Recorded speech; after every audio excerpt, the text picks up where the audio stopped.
here on purpose for this time. You know, I grew up doing all of these experiments, and so we've created technology to heal everything, to absolutely bring healing to the world. You know, it's been a long journey. I've been teaching for more than 45 years.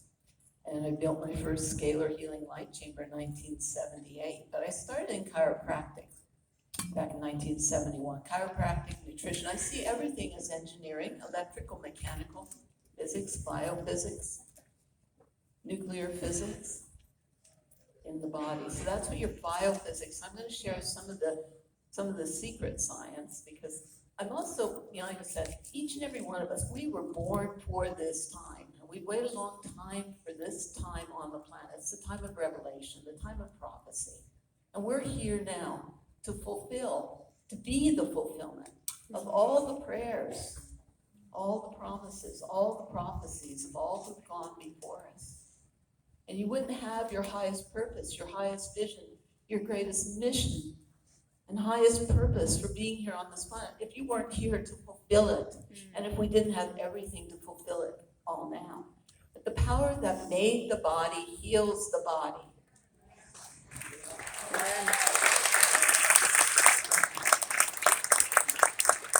So simple biophysics. Live people breathe, dead people don't.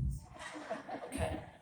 And God breathed the breath of life into man. Right? And after that, we're in this free will zone, whether we're continually, constantly, consciously reconnecting with that power, that ultimate power, that source of all light, all life, or not. The word spirit, your Holy Spirit, holy means that wholeness. Healing means wholeness. Healing means wholeness. And the sacredness, remembering the sacredness of your body, who you are, all that you are, and all that you're here for. And remembering that we have access to unlimited power, infinite intelligence, unconditional love, right? That's right. Okay. I think, right? If we have access to unlimited power, infinite intelligence, unconditional love, what's the problem? Hello? It's time to quit just sitting on your access and allow that power to rise up. This is the Rise Tour, right? Would you everybody get up off your seats and stand up in your power, in your life, in your life. We're going to stand up in all that we stand for. Yeah? And Christ said, I am the light of the world. I want you to breathe that light right in through the top of your head and down your spine, that spinal column being that standing column or wave of light. You breathing light? Breathing love? How much light? What if you could breathe all of God's love through every cell and particle and tissue, every atom of your being? We are here as the powerful sons and daughters of God. Are you willing to stand in that power? Breathe that light. We are the light of the world. Breathe that power, that light through that spine. Every cell, every aspect, every tissue, every part of you being aligned by that light, with that light, as that light, and highest powers of love. Here on earth, as it is in heaven, through us now, you're to be the pillars of light in the temple of God, because that's how God wins. There is nothing bigger than God. You and God can't share the same space, and God's only a breath away, right? If you have access to unlimited power, infinite intelligence, unconditional love, keep breathing, okay? Don't let anybody stop that, because there is no science on that. I mean, it's science is that, I mean, this was censorship. But anyway, you're going to stand in your power, your light, your love, and I want you to get off all your yeah buts. Let's get her done. Thank you for letting me share with you. You know, we're in a very, very deep shift on this planet. You have a seat, your seat of power. But I want you to feel that power within you. That's allowing that light to rise up from within you and stand in your power, your light, your truth, because the cells vibrate, resonate like when she sings. Yeah. And when Scott speaks, that's why you're here. The cells vibrate and resonate with that power of truth. And that is a sword of truth or a tomahawk of truth to cut through the BS, to cut through the lies. And we need you all to take up that sword of truth, that tomahawk of truth, and share. Because the only thing beyond your light, your love, your truth is more fully shared. And if you hold back, more others hold back. More each and every one of you stand in that power, that light, and that pure ray of truth, the more everybody else will stand up with you. Be that light. We are the light of the world. We're a deep shift as a planet. The shift has hit the fan of accelerated evolution. Yep. The great awakening will not be stopped. Glad you're here.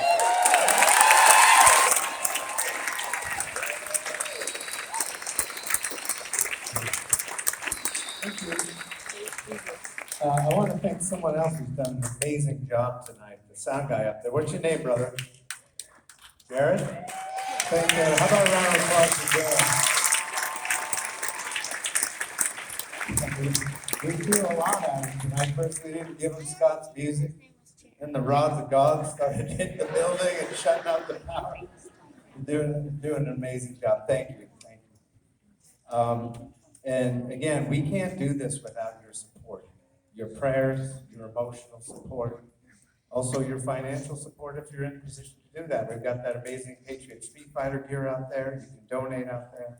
You can go to the arisefreedomtour.com website and donate, and also see where else we're going to be. Again, these guys keep telling me this is the greatest time to be alive, right? I mean, I used to wonder why I was here. Really did. Now I know. I got a front row seat. And that only happened because I gave myself to service. I used to be in the concert business. I used to be in the entertainment business, living a fast, fun life. And then I threw my hands up to God and said, what do you want me to do? This isn't working.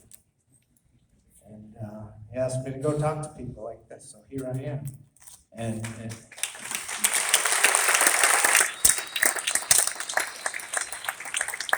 again, we all have God-given gifts that can help this fight, that can help this shift, that can move, that can bring Christ consciousness to this earth right now. All we have to do is want and will it to happen, and it will happen. So that's my spiel. Now it's time for closing arguments. Gee, I wonder who we should use for closing arguments. Are there any lawyers in the house? If you thought there was a tornado outside just a minute ago, wait till you see this. Leigh Dundes is one of the most inspirational people I've ever been around. She is a ball of fire every day. We have to try and pry things out of her hands because she's trying to do everything because that's how strong she is. It's, again, like all of these people, it's an honor to be here with them. It's an honor to be here with you. But what Leigh has done for children all over this country, as you said earlier, whenever any of us are having a bad day, just remember why we're doing this. We're doing this for the kids. And there is no greater advocate for children's rights than this woman right here, Leigh Dundes.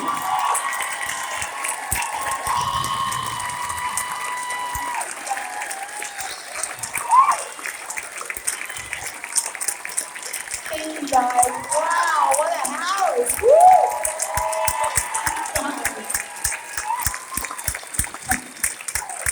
Thank you all. So for those of you who don't know my name, it is Leigh Dundes, and I am an attorney, which I never used to open with because it's a really good way to get kicked out of a fun party. But this year, everybody needs their own pocket constitutional lawyer. So it's a good opening line I have discovered since about March of last year. If you don't know, we started with the Arise tour with Robert David Steele, It was Sasha Stone, me, Robert, Scott McKay, and some other folk. And that tour split. We separated, we parted ways in Dallas, Texas. Robert David Steele and Trent Luce, his ground commander, who is a cattle farmer from Nebraska, took the 5 tour buses and the $1 million they had raised from folks like you, indicating they would deliver us to audiences like you around this great country. And they went one way, and we were left in a Dallas, very nice Marriott, luckily, Dallas hotel. So we sort of put our heads together and said, well, are we going to go home? Or are we going to start delivering on the promises that Robert made to America? And I don't know how you feel about it, but I am a believer that when somebody promises something, even if it's not you, and it's for a good cause, you should try to deliver. So we are trying to deliver. Just so you know where it's at, we did not fundraise for this tour because we didn't know we were going to be doing it separate. So we are running, I don't know, about $2 or $3 grand probably a day, me, Sasha, and Scott on our credit cards to get this little tour across America. So at the end of the night, if you're feeling inspired, feel free to do what your heart says. And if you're not, that's okay too. I didn't used to ask for money. I actually hate asking for money. I actually think it's kind of like an uncool thing to do. But I was told about 4 days ago when I was with Clay Clark and some pastors out in a little place that had 10,000 people. I was getting ready to go to my hotel room and a pastor stopped me. And he put his hand on my shoulder and he said, I have a word from God for you. And I was like, okay. He goes, you need to learn to accept help, miss. And I was like, uh-oh, it's from God, because God knows my Achilles heel. He is talking to God right now, and God's got the goods on me. And he said, you need to accept help. And you need to know when you need to ask for help, particularly in the context of this tour. Because you are delivering, along with Scott McKay and Sasha Stone, freedom and a vision of what America needs to be and telling people how to get there. Right. And you're not doing anybody any favors if you're so egocentric and stubborn that you think you got it when you don't got it, and you don't ask for help when you actually need it, and then you end up running out of money. You can't do the tour, you can't touch hearts and minds and change lives. You are depriving them of what they need and yourself as well. So knock it off and just ask.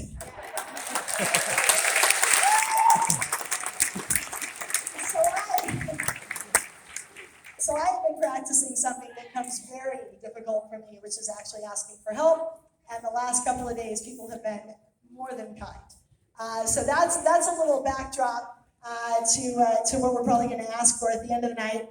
What I want to talk about now, if you're okay with it, is human trafficking. That is what I started doing in 2013. Prior to that, I was a boring corporate lawyer representing Fortune 500 companies. And there's a lot of us, probably too many of us, and it's not that special. You gotta be smart, you gotta like words, you gotta know how to type and talk. But other than that, there's a lot of people who can do that. And it's not that corporations don't deserve representation, they do. But in 2013, I was offered a job as general counsel for an anti-sex slavery nonprofit that was looking to open up Southeast Asia. They were operating in Europe at the time. Christian pastors by the name of Nick and Christine Kane, they ran A21, which stands for Abolishing 21st Century Slavery. And I said I would be honored to come on board and help you fight child slavery overseas. So we started doing the work, and I was, if you guys don't know, human trafficking, just to give you some context, is the fastest growing crime in the world, and the second largest criminal economy in the world, and it is actually supposed to take over drugs for the top spot inside of the next decade, and I'll tell you why, and it's horrifying. Because there is more money in selling children to people who should never be buying children than there is in selling cocaine to an addict, or drugs to a gangbanger in Compton, where I live. Well, I don't live in Compton exactly, but you get the idea. And that is just something that is incredibly wrong. It is a $150 billion a year industry with a B. There are 40 million people conservatively enslaved right now. And to give you some idea of what that looks like, that is every single person in California waking up tomorrow chained to a bed or otherwise in chains. That is just how many people that is. And we're going the wrong way on this. We are absolutely going the wrong direction on this. We need to do something quick. So I jumped into the work. It's not a natural fit for a soccer mom from Orange County. I stand out a little bit in an Asian brothel, as you might imagine. Wrong color, wrong sex, wrong height. I'm just the wrong everything. But I started doing the work, and we were actually interviewing a woman who was trapped in this life in one of the brothels in a little town called Sungai Kelak. And it sits on the Thai-Malay border. And there is nothing in this town except for 140 child brothels, nothing else. They have taken over every bar, every restaurant, every bank, every commercial enterprise, and you run down these dirt alleys and it's brothel, brothel, brothel, brothel, brothel, brothel, more brothels.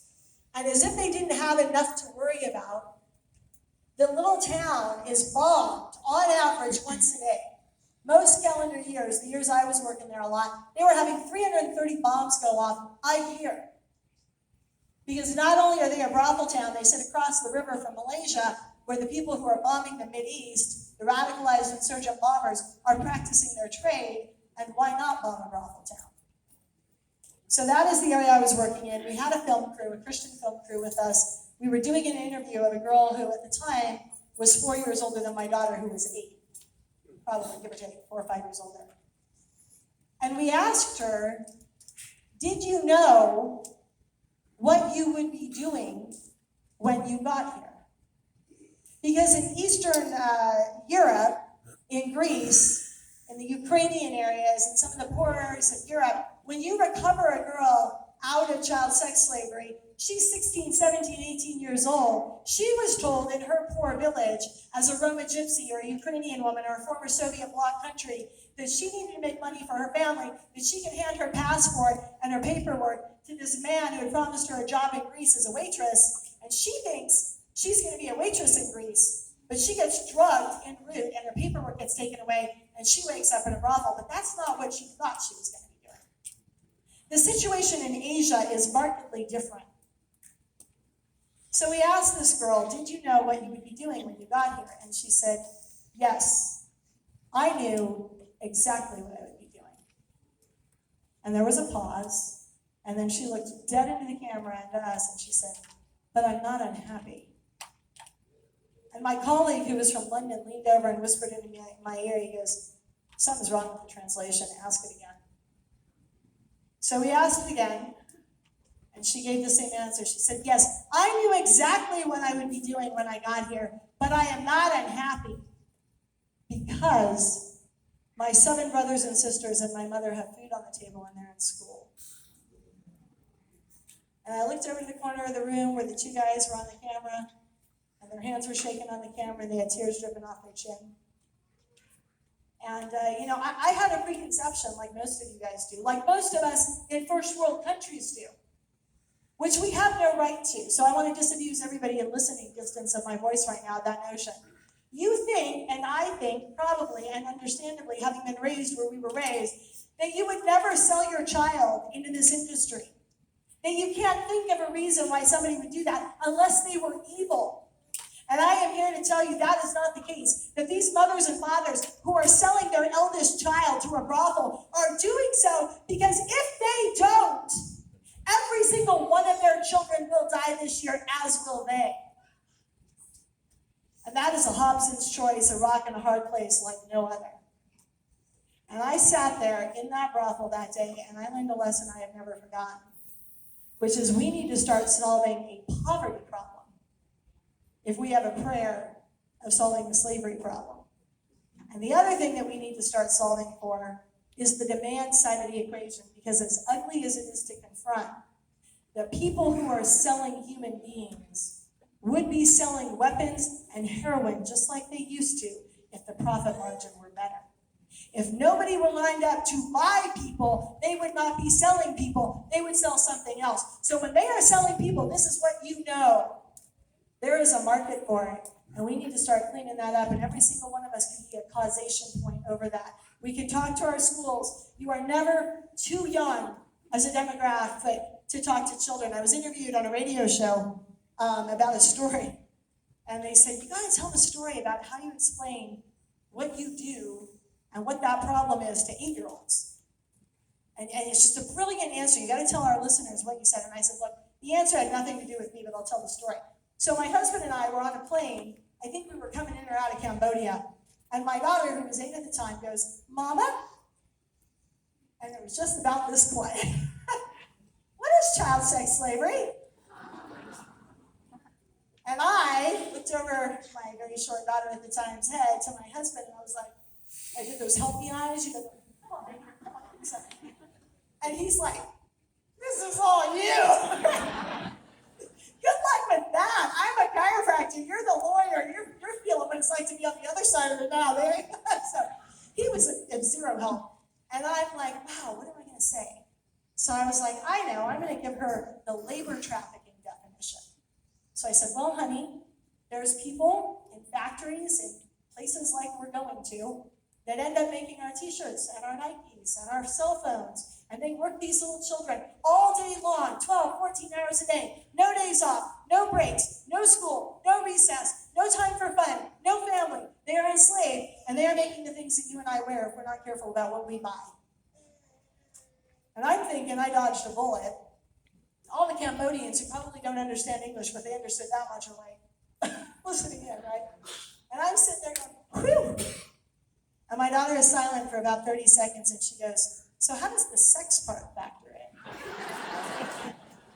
At this point, my husband is uncontrollably falling out of his aisle seat into the floor, laughing at how sweet this moment is that I am finally in the hot seat as the wordsmith in the family. And I did what every parent does at that point. I just tapped out. I'm like, baby, we're going to talk about this when we're not on an airplane. And another 30 seconds goes by, and she said, is it like a forced date? And I said, yes, it is.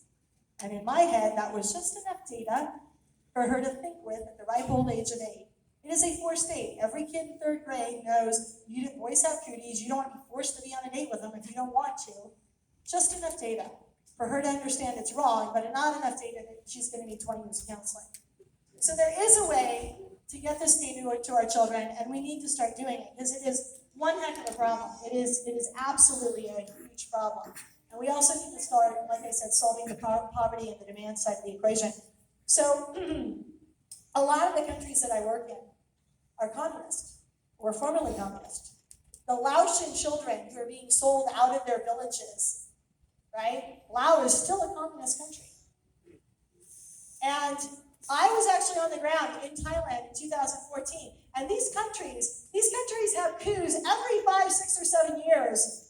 And I'll tell you why they have coups. Because they have lost the ability to actually elect their leaders. They have fraudulent elections.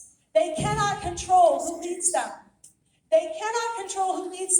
And after 5, 6, or 7 years of a different jackboot on their throat, they're over it, and they riot, and they have a coup. And I was there in February of 2014 when they started having their last coup. And I would walk out of my hotel dressed like this and into tanks that were on fire, into 10,000 people setting military tanks on fire.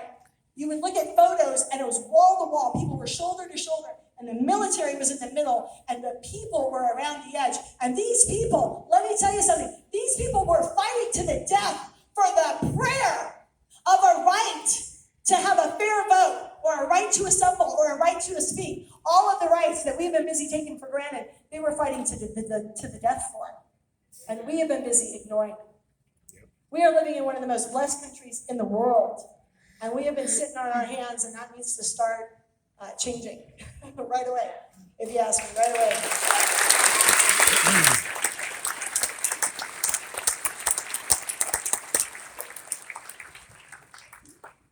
One of the things that needs to change is we need to start talking about what's actually in the vaccines.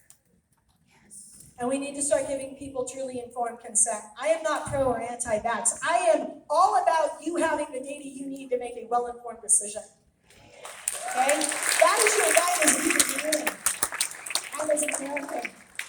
And right now, if you don't know the data, we are over 5,000 deaths from the COVID vaccine in the first 6 months of this year. And we had 5,000 deaths from all of the vaccines over the last 30 years. Okay, they pulled the swine flu vaccine off the shelf 54. after 25 deaths. in 1976. We are over 5,000, making a Mack truck break for, you know what, towards 6,000. And not only are they not pulling this COVID vaccine off, they are offering you free college educations, free lottery money, free donuts, free cars, and everything in between. And I'm What's the not price? telling you anything you don't already know. Because it has If a chips product in is it, good, too. you don't need to sell it that Microchips. hard. For tagging it. You don't need to sell it. People, and then they gather And together. the and HIV, stuff. it has the HIV in it to kill you off. And to call people who are skeptical of an experimental medical protocol that killed every ferret in the last animal study, such that we are the study, to call them anti-vax, to dehumanize them, to belittle them, to peer pressure them, to bully them, is absolutely unacceptable. I got news for you. People who are anti-vax are anti-vax for a reason, and Yes, I am. anti-vax is not the right term. Most of these parents of dead or injured children were Big Pharma's biggest customer, and that is how they became anti-vax, because they put their child on the altar, trusting their doctor, trusting pharmaceutical companies, only to have their child be buried 6 feet under. They deserve a heck of a lot more than that title.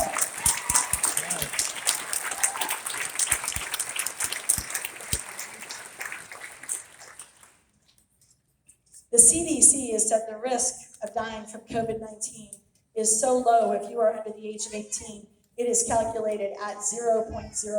That's a direct quote. The World Health Organization has said no child has been known to pass COVID-19 to an adult. Let me do the math for you. They aren't going to get it and die from it, and they're not going to be a little typhoid Mary and give it to you so that you die from it. They actually buffer it. They actually buffer it. So we need to quit foisting on these children an experimental medical protocol that is worse than the disease that it is intended to prevent. We can't be doing that anymore. It is unacceptable. We came out of World War II and said, we are never going to do this again. We are never going to repeat the sins of Joseph Mengele. We are never going to turn into the SS and experiment on children with zero regard for the safety or well-being of these children. And we adopted the Nuremberg Code so that we would never, ever do that again. And we have thrown that thing out the window along with all of their basic human rights, along with their right to a present day, and everything now, else. and a future. And we are saying, not only are we going to lock you down, we are going to take your health away from you, and we may very well take your life away from you so that pharma can make $1. And that is not okay. Amen.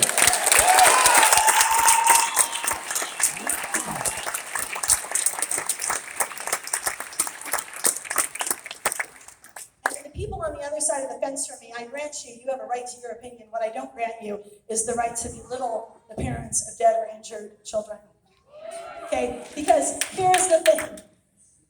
Everybody understands that kids have peanut allergies. Everybody understands that penicillin allergies are a thing. Nobody is running around this room going, I'm going to call you an anti-penicilliner because you had an anaphylactic reaction and now you won't take penicillin. And that is just straight out stupid.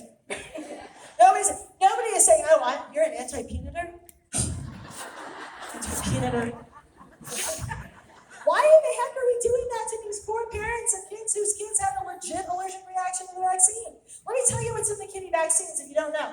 In addition to a little half-dead virus most of the time that pharma has to keep just enough half-dead that it's not so dead it doesn't do its job, Right. and it's not so alive it doesn't give you the disease they're inoculating you against, so it's got to be kind of suspended in this little, purgatory state. So they add all this stuff to it. They add acetone. What's that? It strips the paint off your walls. They add ethylene glycol. What's that? It's the bright green stuff you put in your pipes so they don't freeze into your car engine so it keeps working.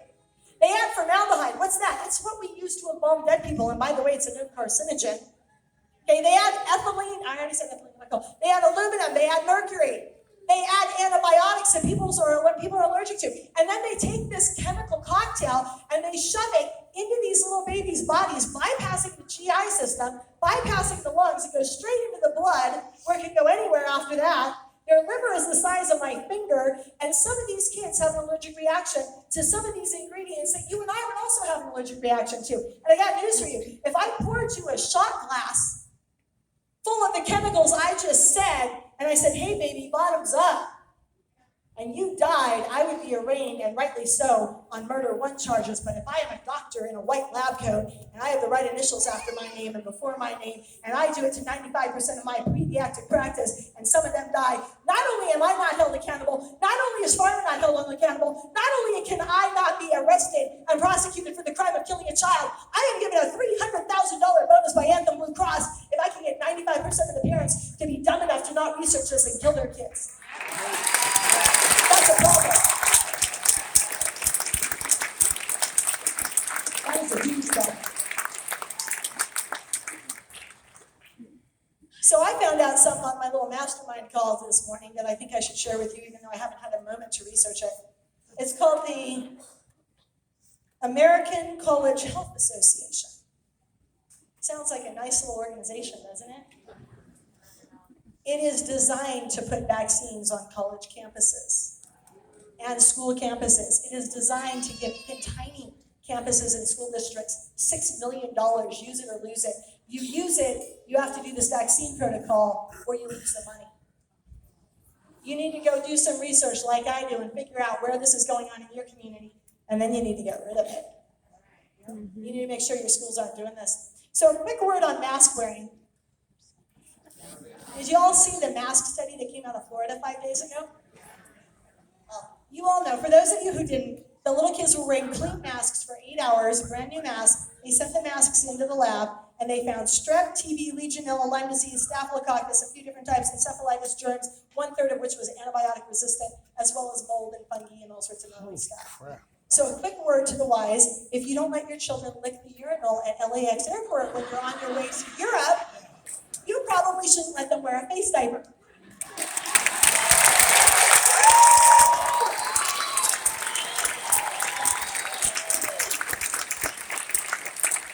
And it's not just a good idea, because in addition to feeding fungi and bacteria directly into your respiratory tract and your lungs, the face diaper is also really good at putting you in a hypoxic state, such that a little girl named Savannah Leigh in Oregon about 4 weeks ago died while playing basketball. She asked her coach if she could take her mask off. The coach said no. Then he said, well, if you really can't breathe, you can go into the locker room and take it off for 60 seconds. She goes into the locker room. That's all the farther she gets. She passes out cold. Her teammate comes out, sees little Savannah Leigh laying on the ground lifeless, picks her up, props her face against the mirror to see if she can fog a mirror, and she can't. And she can. And now every darn coach who was too dumb, too obedient, tied to virtue signaling, too scared to stand up to his governor, his principal, his health board. Every single coach is now on their knees doing CPR for 7 darn minutes to no avail. To no avail, until a passing cop with a Narcan unit, which is what they use to revive heroin overdoses, hits her with the Narcan unit, and then they get her back for a minute, and then she crashes again in the back of the ambulance with the EMTs on the way to the hospital. And then, with a lot of grace from God and a lot of good work by the doctors in that hospital, they brought her back. That is called attempted murder.